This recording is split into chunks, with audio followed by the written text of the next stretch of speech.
नमस्कार. आरआरसी नेटवर्कच्या लेटेस्ट बातमीपत्रात मी नेहा आपल्या सगळ्यांचं स्वागत करते. अशा आहेत आजच्या हेडलाईन्स. हेडलाईन्स प्रायोजक आरआरसी ब्रॉडबँड, अकोल्यातील सर्वात स्वस्त आणि वेगवान कनेक्शन. अकोल्यातील केंद्रीय विद्यालयाचे प्रवेश वेळापत्रक जाहीर. 1ली ते 5वी प्रवेशासाठी विद्यार्थ्यांना तसेच पालकांना सुवर्ण संधी. मारुतीनगर परिसरात नाली खोदताना आढळली हँड ग्रेनेड सदृश्य वस्तू. उपमहापौर अमोल गोगे यांची सजगता, पोलिसांकडून तपास सुरू. अकोल्यात पावसाची दडी, पारा 35.4 अंशावर. उकाड्यामुळे नागरिक हैराण, बळीराजाची चिंता वाढली.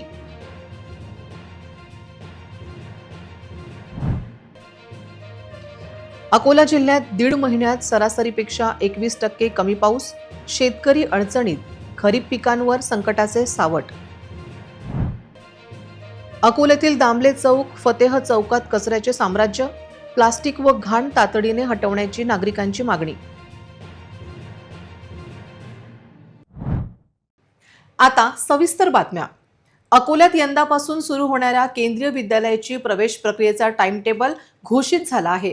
ज्या पालकांना आपल्या पाल्यांना 1ली ते 5वी या वर्गात प्रवेश घ्यायचा आहे त्यांच्यासाठी ही सुवर्ण संधी ठरणार आहे. अकोल्यातील केंद्रीय विद्यालय येथे शैक्षणिक वर्ष 2026 ते 27 साठी इयत्ता 1ली ते 5वीच्या वर्गातील प्रवेशाचे वेळापत्रक जाहीर करण्यात आले आहे. स्थानिक विद्यार्थ्यांना गुणवत्तापूर्ण शिक्षणाची संधी यानिमित्त निर्माण झाली असून इच्छुकांनी वेळेत अर्ज करून संधीचा लाभ घ्यावा असे आवाहन जिल्हा प्रशासन व केंद्रीय विद्यालय समितीतर्फे करण्यात आले आहे. 15 जुलै ते 28 जुलै अशी मुदत असून फॉर्म स्वीकारण्याची वेळ सकाळी 9 ते दुपारी 12:30 आणि दुपारी 1 ते 2:30 वाजेपर्यंत अशी आहे. फॉर्म सादर करण्याची अंतिम तारीख 28 जुलै आहे. प्रवेशाची सोडत 3 ऑगस्ट रोजी सकाळी 10:30 वाजता जिल्हाधिकारी कार्यालय अकोला येथे होईल. निवडलेल्या विद्यार्थ्यांची यादी 3 ऑगस्ट 2026 रोजी लॉटरी प्रक्रिया पूर्ण झाल्यानंतर विद्यालयाच्या नोटीस बोर्डवर प्रसिद्ध केली जाईल. प्रवेशाचे ठिकाण केंद्रीय विद्यालय अकोला, जिल्हा परिषद हायस्कूल, हरिहरपेठ, जुने शहर अकोला येथे आहे. इच्छुक आणि पात्र उमेदवारांनी दिलेल्या मुदतीत आपले अर्ज सादर करावेत असे आवाहन विद्यालयाचे प्राचार्य बालाजी मारकवार यांनी केले आहे. शहरातील मारुतीनगर परिसरात नालीच्या खोदकामादरम्यान एक हँड ग्रेनेड सदृश्य वस्तू आढळल्याने संपूर्ण परिसरात एकच खळबळ उडाली आहे. ही घटना समोर येताच परिसरात काही काळ भीतीचे वातावरण निर्माण झाले होते. घटनेची माहिती मिळताच जुने शहर पोलीस, स्थानिक गुन्हे शाखा आणि पोलिसांचे बॉम्ब शोधक व नाशक पथक तातडीने घटनास्थळी दाखल झाले. पुढील तपास सुरू आहे. मारुतीनगर भागातील रहिवासी अजूभाऊ झांबरे यांच्या घरासमोर नालीचे खोदकाम सुरू होते. खोदकाम सुरू असताना ही वस्तू कामगारांच्या लक्षात आली नाही. मात्र काम संपल्यानंतर नालीतील काढलेला माल गोळा करत असताना कामगारांना हँड ग्रेनेड सारखी एक संशयास्पद वस्तू दिसून आली. नागरिकांनी प्रसंगावधान राखत तात्काळ या घटनेची माहिती जुने शहर पोलीस ठाण्याला दिली आणि ती वस्तू पोलिसांच्या स्वाधीन केली. घटनेचे गांभीर्य ओळखून पोलिसांनी तात्काळ बॉम्ब शोधक व नाशक पथकाला पाचारण केले. श्वान पथकासह अधिकारी घटनास्थळी पोहोचले आणि त्यांनी परिसराची पाहणी केली. प्राथमिक अंदाजानुसार ही वस्तू साधारण 20 ते 25 वर्षापूर्वीची जुनी असावी अशी शक्यता वर्तवली जात आहे. मात्र संबंधित वस्तू प्रत्यक्षात जिवंत हँड ग्रेनेड आहे की नाही याबाबत अद्याप अधिकृत दुजोरा मिळालेला नाही. पथकाद्वारे या वस्तूची सखोल तपासणी केली जात आहे. सायंकाळी मारुतीनगर येथे बॉम्ब मिळाल्याची बातमी शहरामध्ये पसरली. त्यानंतर आमच्या भागामध्ये भीतीचं एक वातावरण झालं होतं. आमचे अजूभाऊ झांबरे यांच्या घरासमोर नालीचे खोदकाम चालू होते. जेव्हा खोदकाम झाले तेव्हा परंतु तो काही बॉम्ब आढळला नाही. परंतु जेव्हा तो माल जमा करण्याची वेळ आली तेव्हा तो त्यांना दिसला आणि अजूभाऊंनी तो जुने शहर पोलीस स्टेशनला स्वाधीन केला. त्यानंतर तिथे आपले पोलीस प्रशासन, डॉग स्पॉटचे कर्मचारी आणि सर्व आमचे LCBचे PI साहेब सुद्धा तिथे आले व त्यांनी पाहणी केली. जे आमच्या एरियामध्ये दहशतीचं जे वातावरण होतं त्यांनी पाहणी करून ते आमच्या परिसरातील नागरिकांना सूचनाही केल्या की काही घाबरण्याचं काम आहे नाही. त्यांचं योग्य तो तपास ते करत आहे आणि आमचं प्रशासनाला एवढंच म्हणणं आहे की जर त्याच्यामध्ये कदाचित अजून काही बॉम्ब फुटं असेल तर त्याची शहानिशा आपण करावी, एवढीच विनंती. अकोला जिल्ह्यात गेल्या काही दिवसांपासून पावसाने दडी मारल्याने तापमानात पुन्हा वाढ झाली आहे. रविवारी शहराचे कमाल तापमान 35.4 अंश पर्यंत पोहोचले. उष्ण आणि दमट हवामानामुळे नागरिकांना उकाड्याचा मोठा त्रास सहन करावा लागत असून पावसाच्या प्रतीक्षेत असलेल्या शेतकऱ्यांचीही चिंता वाढली आहे. अकोल्यात गेल्या काही दिवसांपासून पावसाने पाठ फिरवल्याने उकाड्याचा जोर पुन्हा वाढला आहे. रविवारी शहराचे कमाल तापमान 35.4 अंश तर किमान तापमान 26.3 अंश इतके नोंदवण्यात आले. दिवसभर कडक ऊन आणि दमट हवामानामुळे नागरिक त्रस्त झाले असून दुपारच्या वेळेत रस्त्यावरील वर्दळही कमी झाल्याचे चित्र दिसून आले. उकाड्याचा सर्वाधिक फटका लहान मुले, ज्येष्ठ नागरिक आणि बाहेर काम करणाऱ्या नागरिकांना बसत आहे. दुसरीकडे पावसाअभावी शेतकऱ्यांची चिंता वाढली असून पेरणी केलेल्या पिकांना पावसाची नितांत गरज आहे. दरम्यान प्रादेशिक हवामान विभागाने 15 जुलैपर्यंत दमदार पावसाचा कोणताही इशारा दिलेला नसल्याने येत्या काही दिवसात उष्ण आणि दमट हवामान कायम राहण्याची शक्यता व्यक्त करण्यात आली आहे. यंदाच्या मान्सून हंगामात अकोला जिल्ह्यात पावसाने अद्याप अपेक्षित गती पकडलेली नाही. 1 जून ते 13 जून 2026 या दीड महिन्याच्या कालावधीत अकोला जिल्ह्यात सरासरीपेक्षा तब्बल 21% कमी पावसाची नोंद झाली आहे. यामुळे जिल्ह्यातील बळीराजाची चिंता कमालीची वाढली असून खरीप पिकांवर याचे संकट घोंगावू लागले आहे. जून महिन्यातील कोरड्या खंडानंतर जुलैच्या सुरुवातीला झालेल्या पावसामुळे अकोला जिल्ह्यातील शेतकऱ्यांनी कापूस आणि सोयाबीनसारख्या खरीप पिकांच्या पेरण्या उरकल्या होत्या. मात्र पेरण्या आटोपल्यानंतर आता पावसाने पुन्हा दडी मारल्यामुळे कोवडी पिके करपण्याची भीती निर्माण झाली आहे. एकीकडे पावसाची 21% तूट आणि दुसरीकडे 21 जुलैपर्यंत मोठ्या पावसाची शक्यता नसल्याने अकोल्यातील शेतकऱ्यांसमोर दुबार पेरणीचे आणि आर्थिक नुकसानीचे मोठे संकट उभे ठाकले आहे. सध्या जिल्ह्यातील शेतकरी आकाशाकडे डोळे लावून बसला असून हवामान विभागाच्या पुढील हालचालींकडे सर्वांचे लक्ष लागले आहे. नागपूर हवामान विभागाने वर्तवलेल्या अंदाजानुसार अकोल्यासह संपूर्ण विदर्भात 21 जुलैपर्यंत जोरदार पावसाची कोणतीही शक्यता नाही. अकोल्यात सध्या आकाश अंशतः ढगाळ राहणार असून केवळ हलक्या सरी पडण्याची शक्यता आहे. परंतु पिकांना जीवनदान देईल अशा मोठ्या पावसाची प्रतीक्षा कायम राहणार आहे. अकोला शहरातील अनेक भागांमध्ये रस्त्याच्या कडेला प्लास्टिक पिशव्या व कचऱ्याचे ढीग साचल्याने परिसरात अस्वच्छता पसरली आहे. दामले चौक, फतेह चौक आणि खुले नाट्यगृह परिसरात ही समस्या गंभीर बनली असून नागरिकांनीही तातडीने कचरा हटवण्याची मागणी केली आहे. अकोला शहरातील विविध भागांमध्ये रस्त्याच्या कडेला मोठ्या प्रमाणात प्लास्टिक पिशव्या, घरगुती व इतर प्रकारचा कचरा साचल्याचे चित्र पाहायला मिळत आहे. दामले चौक ते फतेह चौक तसेच खुले नाट्यगृह परिसरातील कचऱ्याचे ढीग वाढल्याने परिसरात दुर्गंधी पसरत असून नागरिकांच्या आरोग्यावरही त्याचा परिणाम होण्याची भीती व्यक्त केली जात आहे. रस्त्यावर पडलेला कचरा आणि प्लास्टिकमुळे शहराच्या स्वच्छतेवर प्रश्नचिन्ह निर्माण झाले आहे. नागरिकांना ये-जा करताना मोठा त्रास सहन करावा लागत असून पावसाळ्याच्या पार्श्वभूमीवर संसर्गजन्य आजारांचा धोका देखील वाढण्याची शक्यता आहे. महापालिकेने तातडीने कचरा उचलून नियमित स्वच्छता मोहीम राबवावी तसेच संबंधित भागात कचरा टाकणाऱ्यांवर कठोर कारवाई करावी अशी मागणी नागरिकांकडून जोर धरत आहे. स्वच्छ आणि सुंदर शहरासाठी प्रशासनाने तातडीने प्रभावी उपाययोजना करणे गरजेचे असल्याचे नागरिकांचे म्हणणे आहे. अकोट तालुक्यातील काडेगाव भोकर मार्गाच्या बांधकामासाठी शासनाने 1.5 कोटी रुपयांचा निधी मंजूर केला होता, परंतु कामकाजामध्ये अनियमितता झाल्याची बाब निदर्शनास आली. पहिल्या पावसाने रस्ता पूल वाहून गेला, त्यामुळे परिसरातील शेतकऱ्यांचे मोठ्या प्रमाणात आर्थिक नुकसान झाले आहे. कामाची चौकशी करावी अशी मागणी आहे. या रस्त्याचे 20 फूट रुंद खडीकरण करण्यात आले, मात्र पुढील सुमारे 250 फूट रस्ता 33 फूट रुंदीचे करण्यात आला. अतिरिक्त अंदाजपत्रकात बाहेरून माती आणायची तरतूद असतानाही शेतकऱ्यांची सुपीक जमीन व मातीचा वापर करण्यात आल्याचा आरोप होत आहे. रस्त्यालगतच्या शेतामध्ये अंदाजे 4 फूट रुंद आणि 6 फूट खोल नाल्या खोदून त्यातील माती रस्ते बांधकामासाठी वापरण्यात आली, त्यामुळे शेतीचे नुकसान झाले. शासनाच्या निर्देशानुसार शासकीय जमिनीतून उपलब्ध मातीचा वापर करणे अपेक्षित असताना तसे न करता शेतकऱ्यांच्या जमिनीचा वापर करण्यात आला असल्याचा संशय आहे. झालेल्या कामात अपहार दिसून येत आहे. रस्ता बांधकामात निकृष्ट दर्जाचे आणि खूप कमी प्रमाणात मटेरियल वापरल्याचा आरोप आहे. त्यामुळे पहिल्या पावसातच रस्ता आणि मागच्या वर्षी झालेला पूल वाहून गेला. या रस्त्यालगत काडेगाव आणि भोकर येथील शेतकऱ्यांची हजारो एकर शेती आहे. तरीही या गावातील शेतकऱ्यांनी शेतातील कामे कशी करायची हा प्रश्न उभा राहिला आहे. संबंधित ठेकेदार, अभियंता यांची चौकशी करून रस्ता पुलाची दुरुस्ती करावी, संबंधित दोषींवर फौजदारी गुन्हे दाखल करावे, अन्यथा सर्व शेतकरी मिळून लोकशाही मार्गाने तीव्र आंदोलन करू असा इशारा दिला आहे. काळेगाव येथील ग्रामस्थ आहे. 22/6/2026 मी जिल्हाधिकारी कार्यालय तसेच मुख्य अधिकारी कार्यालय येथे या रस्त्याबाबत निवेदन दिलेलं आहे. तरी गेल्या 2026 मध्ये मागच्या उन्हाळ्यामध्ये या रस्त्याचे काम पूर्ण झालेले आहे. या रस्त्याचे काम एकदम निकृष्ट दर्जाचे झालेले आहे. या रस्त्यामध्ये मटेरियल पण खूप कमी प्रमाणात वापरलेलं आहे. पहिल्याच पावसाळ्यामध्ये या रस्त्याची ह्या हालत, आणखी शेतकऱ्यांचे भविष्य या रस्त्यावर उरलेलं आहे. या रस्त्याचे लवकरात लवकर शासनाने परत काम करावे आणि लवकरात लवकर या शेतकऱ्यांना न्याय द्यावा. काळेगाव आणि भोकर हा जाणारा एक रस्ता आहे. हा महत्त्वपूर्ण रस्ता असून या रस्त्याचे लवकरात लवकर काम करावे, अन्यथा येणाऱ्या काही दिवसात आम्ही या रस्त्यासमोरच आमरण उपोषण करणार आहे. महायुती सरकारने राज्यातील बळीराजाला दिलासा देऊन ऐतिहासिक निर्णय घेतला आहे. नवीन कर्जमाफीमुळे राज्यातील लाखो शेतकरी चिंतामुक्त झाले असून या अभूतपूर्व निर्णयावर खासदार डॉक्टर अनिल बोंडे यांनी मुख्यमंत्री देवेंद्र फडणवीस आणि महायुती सरकारचे आभार मानले आहेत.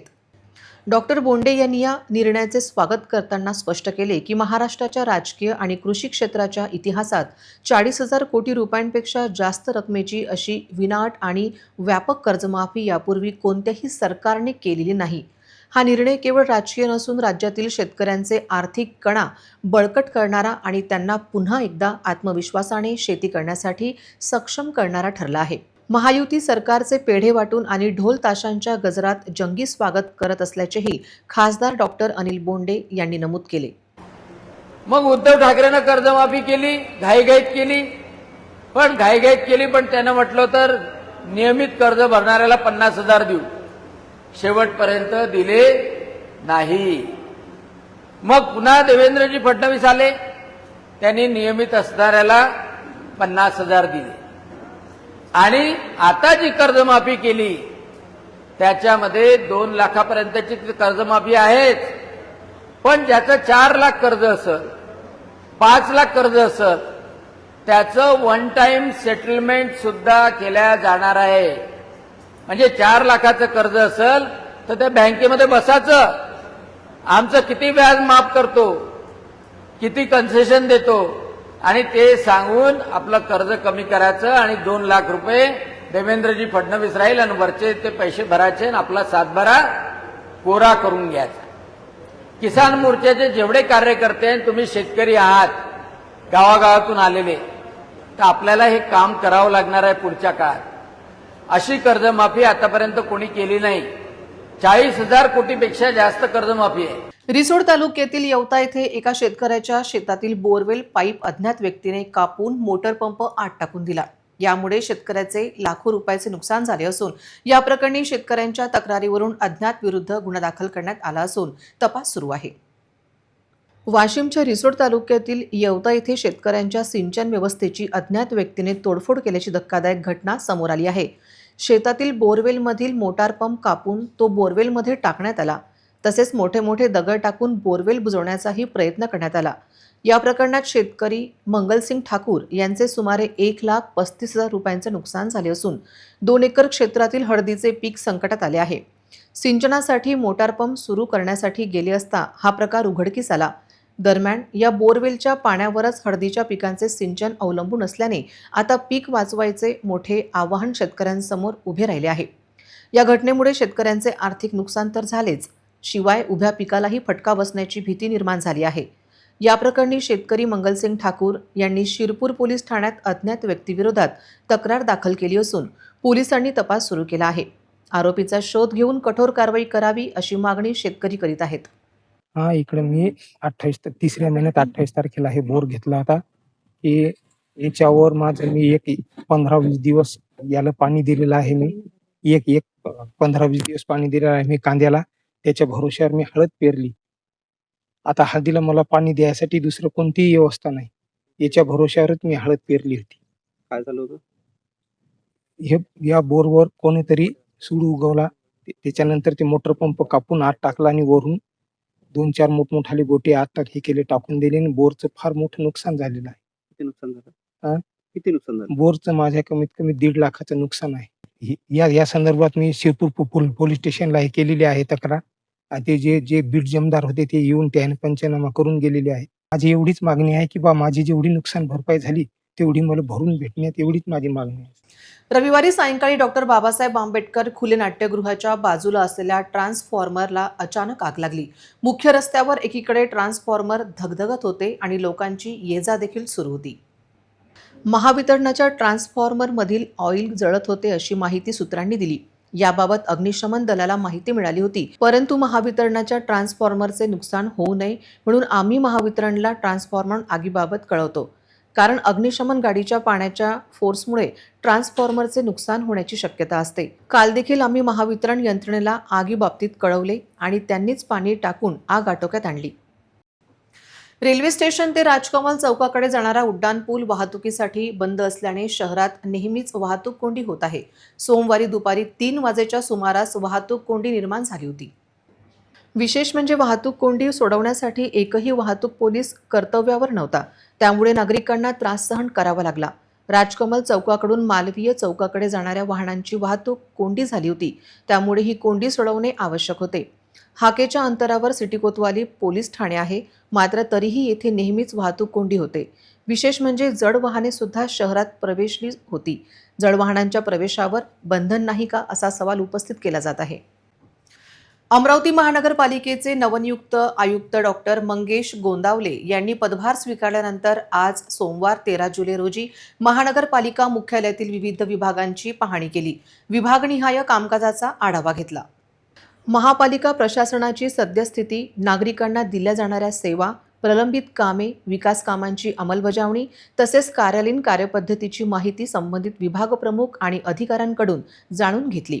विविध विभागांमध्ये सुरू असलेली कामे, त्यांची प्रगती, प्रलंबित प्रस्ताव, शासनाच्या विविध योजनांची अंमलबजावणी आणि नागरिकांच्या तक्रारींच्या निवारणाची प्रक्रिया याबाबत त्यांनी माहिती घेतली. यावेळी त्यांनी कार्यालयीन कामकाज अधिक पारदर्शक, शिस्तबद्ध आणि परिणामकारक करण्यावर भर दिला. नागरिकांना वेळेत आणि गुणवत्तापूर्ण सेवा मिळणे ही प्रशासनाची सर्वोच्च प्राथमिकता असल्याने त्यांनी स्पष्ट केले. कोणत्याही नागरिकाला विनाकारण कार्यालयीन फेऱ्या माराव्या लागू नयेत. अर्ज व तक्रारींचा वेळेत निपटारा व्हावा आणि सर्व विभागांची समन्वयाने काम करून सेवा वितरण अधिक प्रभावी करावे अशा सूचना त्यांनी संबंधित अधिकाऱ्यांना दिल्या. मी आता आजच मी अमरावतीचा आयुक्तांचा चार्ज घेतलेला आहे. सर्वप्रथम माझे जे काही प्रायोरिटी राहील ते इथल्या लोकांच्या समस्या काय आहेत ते समजून घेणार राहील. कारण मी स्वतःचा अजेंडा राबवण्यापेक्षा प्रशासन हे नेहमी लोकाभिमुख राहणं अपेक्षित आहे. त्यामुळे लोकांच्या गरजा काय आहेत, त्यांच्या रिक्वायरमेंट काय आहेत हे बघून मग पुढचं माझं नियोजन या संदर्भात असणार आहे. परंतु कॉर्पोरेशनचा जर विचार केला तर कॉर्पोरेशनची आर्थिक परिस्थिती ही थोडीशी नाजूक आहे. म्हणजे तिथं उत्पन्न वाढवण्यासाठी खूप गरज आहे आणि जेव्हा तुमची फायनान्शियल स्ट्रेंथ येते तेव्हाच तुमच्या बाकीच्या गोष्टी योग्य प्रकारे आपण राबवू शकतो. तर त्या दृष्टीने ही एक प्रायोरिटी राहील. पुन्हा एक नजर टाकूया आजच्या प्रमुख घडामोडींवर. हेडलाईन्स प्रायोजक RRC ब्रॉडबँड, अकोल्यातील सर्वात स्वस्त आणि वेगवान कनेक्शन. अकोल्यातील केंद्रीय विद्यालयाचे प्रवेश वेळापत्रक जाहीर. 1ली ते 5वी प्रवेशासाठी विद्यार्थ्यांना तसेच पालकांना सुवर्ण संधी.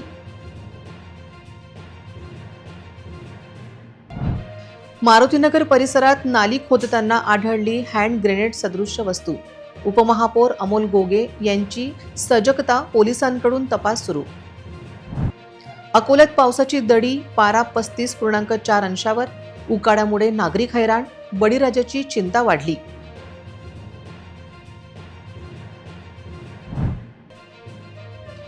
अकोला जिल्ह्यात 1.5 महिन्यात सरासरीपेक्षा 21% कमी पाऊस.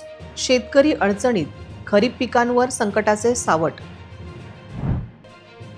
अकोल्यातील दामले चौक, फतेह चौकात कचऱ्याचे साम्राज्य. प्लास्टिक व घाण तातडीने हटवण्याची नागरिकांची मागणी. बातम्यांसाठी तुम्ही पाहत रहा RRC न्यूज. तुमच्या मोबाईलवर नोटिफिकेशन मिळवण्यासाठी सबस्क्राईब करा RRCचे हे यूट्यूब चॅनल. ट्रेंडिंग आणि लेटेस्ट बातम्यांसाठी RRCच्या इंस्टाग्राम पेजला फॉलो करा, लाईक आणि फॉरवर्ड करा. RRC न्यूज अकोलाचे हे न्यूज बुलेटिन. पुन्हा भेटूया लेटेस्ट बातम्यांसह नवीन बातमीपत्रात. तोवर नमस्कार.